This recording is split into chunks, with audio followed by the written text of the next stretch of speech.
Video کو like and comment کریں اور دینی معلومات کے لیے ہمارے چینل الحق میڈیا کو سبسکرائب کر کے بیل آئیکن کو دبا دیں تاکہ سب سے پہلے ہماری بات آپ تک پہنچ سکے۔ بسم اللہ الرحمن الرحیم۔ السلام علیکم ورحمۃ اللہ وبرکاتہ۔ حضرات سامعین، کیا واقعتاً قیامت سے پہلے بچے بوڑھا پیدا ہوں گے؟ کیا بچوں کا بوڑھا پیدا ہونا قرب قیامت کی علامت ہے؟ جیسا کہ یوپی کے ایک علاقے کے اندر ایک واقعہ پیش آیا کہ کسی کے گھر میں ایک بوڑھا بچہ پیدا ہوا۔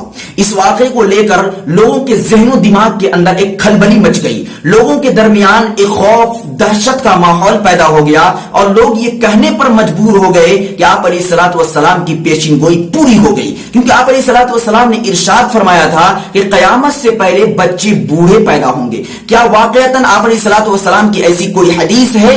اس کی حقیقت کیا ہے؟ اس واقعے کی سچائی کیا ہے؟ دیکھیے، بات دراصل یہ ہے کہ ان لوگوں کو قرآن کریم کی آیت سے غلط فہمی ہوئی ہے۔ قرآن کریم کی آیت ہے فَكَيْفَ تَتَّقُونَ إِن كَفَرْتُمْ يَوْمًا يَجْعَلُ الْوِلْدَانَ شِيبًا۔ اس آیت کریمہ کا ترجمہ اور مطلب یہ ہے کہ اگر تم نے اللہ کی وحدانیت کا انکار کیا، اگر تم نے اسلام کے دامن کو چھوڑ کر کفر کے دامن کو اختیار کیا، تو اس دن تمہیں کیسے پناہ ملے گی کہ جس دن بچے بوڑھے ہو جائیں گے۔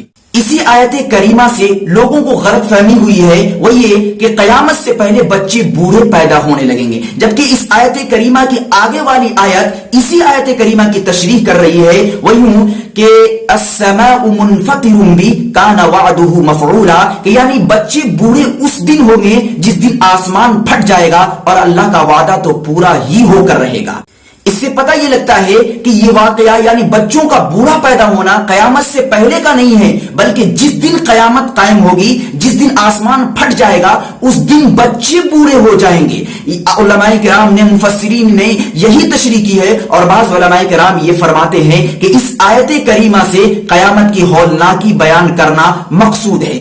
خلاصہ کلام یہ ہے کہ قیامت سے پہلے بچوں کا بوڑھا پیدا ہونا نہ حدیث سے ثابت ہے اور نہ ہی قرآنی آیات سے ثابت ہے۔ قرآنی آیات کا مطلب یہ ہے کہ جس دن قیامت قائم ہوگی اس دن بچے بوڑھے ہو جائیں گے، نہ یہ کہ قیامت سے پہلے بچے بوڑھے پیدا ہوں گے۔ اس لیے جو حضرات غلط خبریں پھیلاتے ہیں ان سے میری درخواست ہے کہ ایسی باتیں عوام کے درمیان بالکل بھی نہ پھیلائیں جن باتوں کا تعلق نہ شریعت سے ہے، نہ مذہب سے ہے، نہ دین سے، نہ اسلام سے، نہ ہی احادیث سے ہے اور نہ ہی قرآنی آیات سے۔ اگر آپ غلط خبر پھیلاتے ہیں تو یہ باتیں، یہ خبریں آپ کے لیے موجب عذاب بن سکتی ہے، اس لیے آپ ان باتوں کو پھیلانے سے اجتناب کریں، بچے۔ دعا کریں کہ اللہ تبارک و تعالی ہم سبوں کو دین پر عمل کرنے والا بنائے۔ وما علینا الا البلاغ۔